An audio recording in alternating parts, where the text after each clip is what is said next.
它能在夜深人静之时穿透全球最顶尖的防空系统，它携带的武器足以彻底摧毁一个国家的安全命脉，改变一场战争的走向。它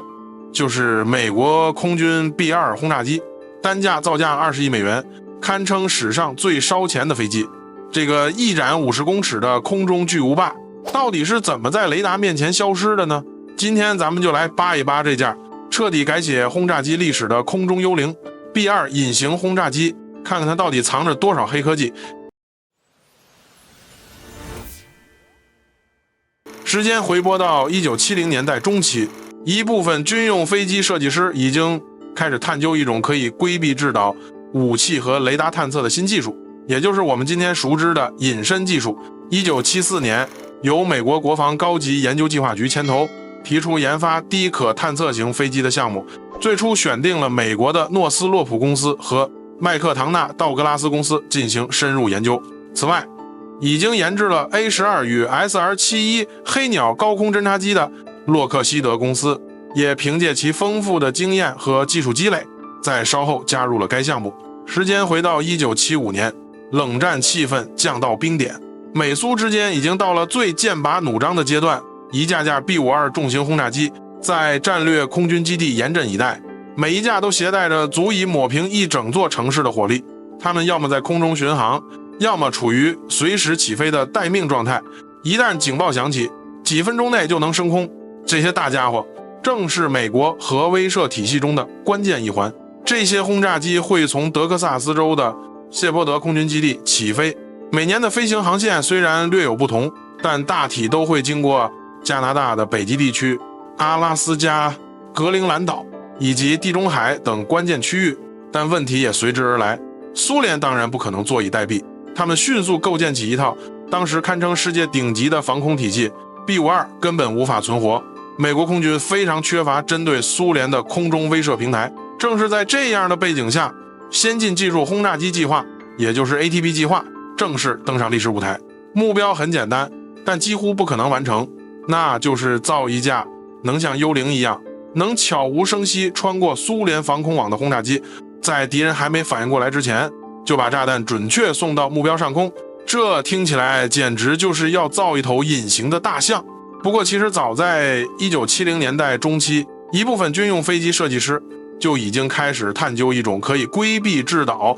武器和雷达探测的新技术，也就是我们今天熟知的隐身技术。1975年，洛克希德公司推出了慵懒试验机。同年，美国国防高级研究计划局发起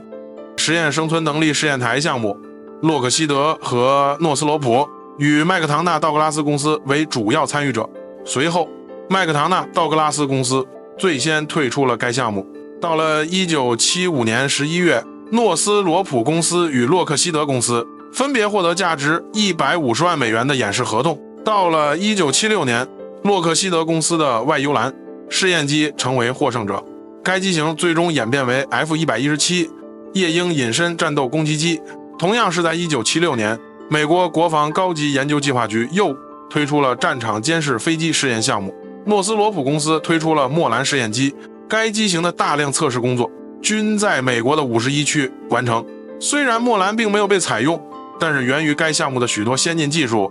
被后续许多机型所采用。这些涉及隐身技术的各类军用飞机项目确立以后，在相当长的一段时间内都属于美国军方的最高机密，相关的机型和参与方都处于高度保密状态。随着对隐身技术研发的深入，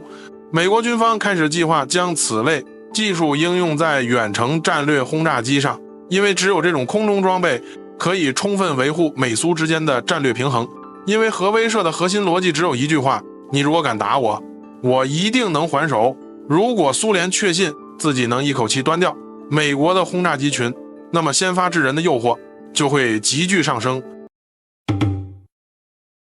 1979年，先进技术轰炸机项目正式立项。进入项目决赛圈的公司包括美国诺斯洛普公司与波音公司组成的联合团队，以及美国洛克希德公司与罗克维尔公司组成的联合团队。诺斯罗普曾开发过 YB-35 和 YB-49 飞翼机，并以此经验提交了高级转提案，而洛克希德则提交了高级丁提案。外形与 F-117近似。到了1981年末，诺斯洛普团队的提案得到了美国军方的认可，并正式获得了 B-2 和 U-0 的代号。整个 B-2 轰炸机项目由美国军方的秘密资金提供支持，所有的项目参与者都要经过不同程度的安全审查，以保证研发过程的保密。根据美国空军的计划，最初的拟定采购数量高达165架，到了1989年，用于 B-2 轰炸机的秘密研发资金估计高达230亿美元左右。几乎所有参与该项目的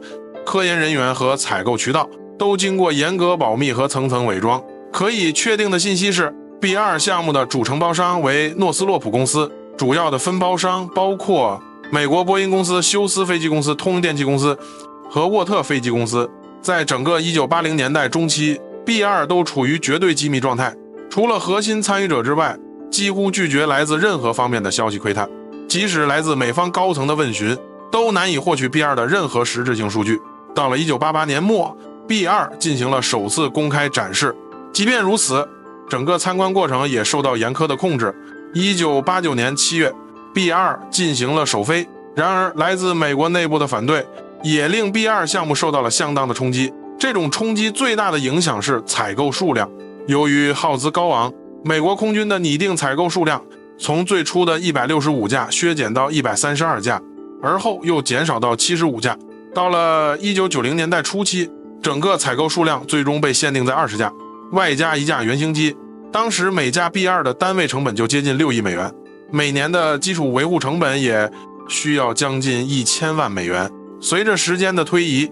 B-2 的成本一再飙升，整个项目的总成本相当于现金的680亿美元左右。每架 B-2 的成本高达21.3亿美元。整个 B-2 的生产从1987年持续到2000年，整个产量为21架，其中包括20架量产版以及1架原型机。这架原型机已经按照量产版的标准进行了改造，因此最初具备作战能力的 B-2 为21架，目前全部隶属于美国空军全球打击司令部，主要由部署在美国密苏里州怀特曼空军基地的第509轰炸机联队使用。 B-2 轰炸机与美国的 B-1 臂枪骑兵以及 B-52 同温层堡垒均属于美国空军的战略轰炸机型，由美国空军全球打击司令部指挥，属于能够执行核打击的战略性武器。在极端事态下，三者将整合到美国第8航空队，由美国总统或指定单位指挥。同时，根据美国空军现有的计划，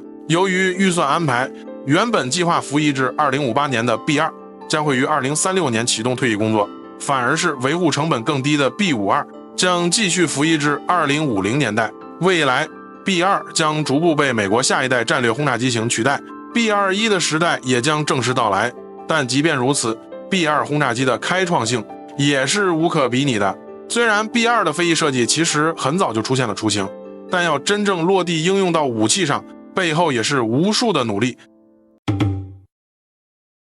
时间拨回1946年，二战刚刚结束，杰克·诺斯罗普，也就是诺斯罗普集团的创始人，就有了一个疯狂的想法，就是造出飞翼布局的飞机。想象一架飞机没有传统机身，没有尾翼，整架飞机就是一整块巨大的机翼。这种造型看起来就像科幻杂志里的插画，但诺斯罗普坚信这才是航空业的未来。诺斯罗普这样想并非异想天开。1903年，莱特兄弟那架结构简陋的飞机在外形上就已接近飞翼设计。一战前，俄国和德国均研究过该构型，但战争结束前未能实现原型试飞。到了二战后期，德国在绝望中研制了具有初级隐身特性的霍229飞翼喷气机，而 B-2 的外形与之颇为相似。1944年12月，德国空军司令赫尔曼·戈林在审阅霍229的设计图后，对其潜力极为看好，直接向戈达车辆制造公司订购了40架。1945年2月2日，新飞机在奥拉宁堡附近进行的首飞颇为成功，试飞员埃尔温·齐勒中尉顺利起飞霍229，并使其安全降落。然而第二次试飞却以悲剧告终。2月18日，飞机在1000英尺高度巡航时，一台发动机突然起火，飞机随即进入螺旋下坠。驾驶飞机的齐勒既未通话求助，也未跳伞逃生。可能是因为已经昏迷，飞机最后在机场外坠毁解体。齐勒本人在2周后也不治身亡，遭遇挫折的霍229，因此也不得不进行改进升级。不过此时的第三帝国已经时日无多。1945年4月，美军巴顿将军的第3集团军缴获了仅存的4架原型机，相关的技术理念也逐步流入了美国。1949年，捷克诺斯罗普的飞翼机梦想终于落地， YB-49 飞翼轰炸机正式亮相。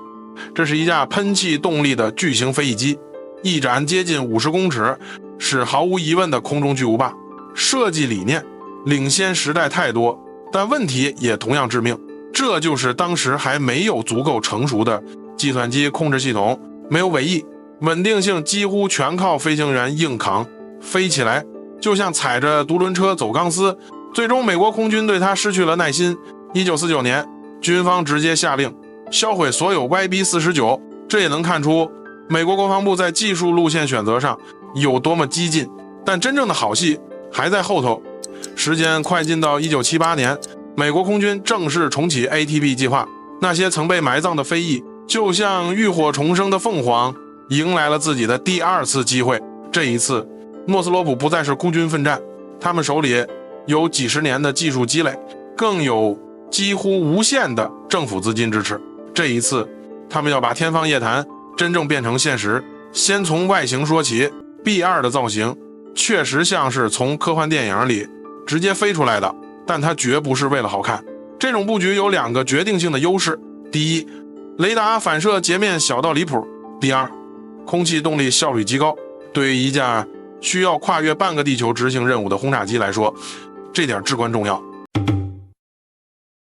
飞翼设计取消了垂直尾翼以及传统飞机常见的外部突出结构，大幅降低了雷达可探测性，同时该平面构型还有效压低了机身的雷达特征与红外特征，这是其突破敌方复杂防空体系的关键能力。机体大量使用碳纤维增强复合材料，并覆盖多层雷达吸波涂层，使其雷达反射截面积，也就是 RCS， 仅相当于一只小鸟。我们纵观 B2 轰炸机的机身，整机没有尾翼或机身延伸段，所有系统包括燃油箱、弹舱以及航空电子设备全部集成在机翼内部。机组舱位于机翼中央，配备2座并列弹射座椅，分别供飞行员与任务指挥官使用。驾驶舱专为超长时间战略任务优化设计，强调舒适性与系统集成度。此外，高展显比的机翼结构与巨大的内部容积使 B2 兼具超远航程与可观的载弹能力，其高度优化的气动外形也为高压音速巡航提供了优异的稳定性。为了确保整个机身的隐身性能， B2 拥有2个内置武器舱，最大载弹量约为23吨。武器舱内部可以配备固定式武器挂架或旋转式投射挂架。 B2 能携带的弹药类型比较丰富，常规的武器配置包括马克82型和马克84型低阻力通用炸弹， CBU87 和 CBU97 型集束炸弹，以及 AGM-158 联合空对面战区外导弹等等。 B2 能够投掷的核武器包括美国 B61 和 B83 型核弹，以及配备核弹头的 AGM-181 型巡航导弹。尤其值得注意的还有 GBU-57 巨型钻地弹，该炸弹重量约为 13.6 吨，专为摧毁地下掩体设计，每次任务最多可携带2枚，对敌军的威慑力可以说是相当之强。此外，在部分构型下， B2 还可投放常规空射巡航导弹，所有弹药均通过旋转式发射架或炸弹挂架进行内部挂载，以确保最小雷达暴露。 B2 的航电系统也可支持其在全天候全光照条件下深入高防御空域作战。其主雷达为 NIPQ-181 多模式雷达，具备合成孔径雷达与地面映射功能，可在保持低被截获概率的同时，实现高分辨率目标的跟踪与地形跟随飞行。 B2 内部还安装了4台通用电气 F110 涡扇发动机，但我们用肉眼几乎看不见，因为发动机被深埋在机体内部，进气口也被巧妙地隐藏在机翼上表面，这都是为了配合整体外形设计来做的配套隐身优化。因为发动机片原本就是一个重要的雷达反射源，发动机尾部的废气被排出时，会先进行一道冷却工序，再大面积扩散排出，这样就极大降低红外信号，这是非常有必要的。因为隐形飞机除了降低雷达反射信号，还有一个重要的任务，就是降低包括红外信号在内的一系列信号源，这样就能在最大程度上避免自己被敌军发现。一般来说，进气道和发动机喷口正是飞行器最显著的雷达与红外信号源之一。B2 对此的处理堪称典范，其背负式 S 型进气道是核心设计，进气口位于机身上方靠后位置，从前方和下方几乎无法直接看到强大的发动机风扇。进气道内部并非直通，而是设计成一个大弧度的 S 型弯曲，并在内壁涂覆锡箔材料，能有效遮挡发动机并吸收进入的雷达波。而在红外抑制方面， B2 的尾喷管被深埋于机翼内部，同样采用 S 型设计，以遮蔽内部的高温涡轮部件。喷出的高温燃气在排出前会与从机身特意引入的冷空气进行充分混合降温，使其排气温度显著降低，极大地削弱了红外制导导弹最易追踪的热信号。并且由于 B2 通常在15000公尺的高度飞行，所以机体的表面也涂有特殊涂料，非常接近巡航高度时天空的颜色，只有在足够接近时才容易被目视发现。除了减少雷达反射截面外， B2 还最大程度上减少了红外和热辐射信号。这里就不得不提 B2 的雷达波吸收涂料，这一道隐身涂层通常需要每7年更换一次。为了保证隐身涂层的性能， B2 拥有特制的空调机库，机库内的温度、湿度以及清洁程度都有严格的标准。虽然 B2 的理论雷达反射截面为 0.1 平方公尺，但是 B2 并非时刻都能保证高水平的隐身性能，只有在接近目标的防空区域时， B2 才会利用特定的飞行动作和电子反制设备进入最佳的隐身状态。这种突防策略很大程度上是针对苏联当时的严密防空系统。 B2 搭载的 APQ-181 相空阵雷达采用了先进的低截获概率技术，这意味着它在工作时发射的雷达信号能量更低，特征更隐蔽，难以被敌方的雷达预警、接收机识别和定位，从而避免了开机即暴露的风险。配合其高度自动化的任务系统， B2 可以在突防关键阶段保持电磁静默，并依赖其他平台，例如卫星的数据链进行信息更新，实现了悄无声息的渗透。而即使我们不看这些尖端技术，只用对战略轰炸机的基本要求来评价， B2 同样是一款优秀的装备。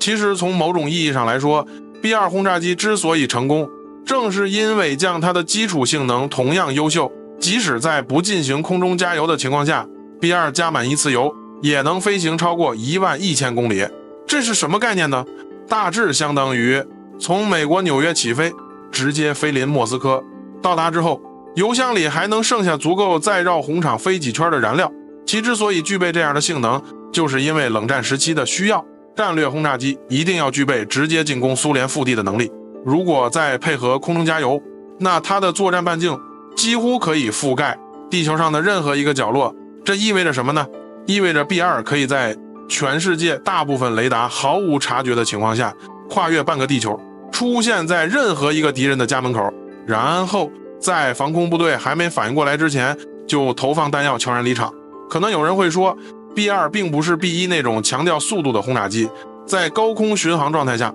B2 的速度大约为每小时900公里，这速度确实算不上破纪录，但别忘了，它是一架战略轰炸机，不是追求极速的战斗机。它的战术核心从来不是快，而是你根本不知道它来了。更夸张的是， B2 的最大飞行高度接近16000公尺，这个高度几乎相当于2座珠穆朗玛峰叠在一起。至于飞机操控方面，整架 B2 由2人机组操控，一名是飞行员，一名是任务指挥官，他们会操纵一整套高度自动化的作战与任务规划系统，先进程度放在如今的战略轰炸机领域几乎是独一档的存在。即便在 GPS 信号完全失效的情况下， B2 依然可以依靠观星导航系统继续执行任务，这也是它为核战争环境专门预留的能力。 B2 还是一名标准的全天候选手，无论是白天黑夜还是恶劣天气，它都能照常出任务。光靠雷达系统就可以让飞机自动完成地形匹配和障碍规避，很多时候，飞行员更像是在监督系统，而不需要手动操控。如果要说 B2 最大的缺点，那实际上还就是贵。养一架这样的轰炸机，到底要烧多少钱呢？首先，每架 B2 轰炸机的单机造价高达20亿美元，这笔钱已经超过了一些小型国家的全年 GDP。这也是为什么 B2 的性能如此先进，但美空军还是要用 B21代替它的原因。按我们今天的眼光来看，它到底是冷战遗产，还是真正超越时代的产物，也就只能留给后人评说了。欢迎在评论区分享您的看法，感谢您的收看，我们下期视频见。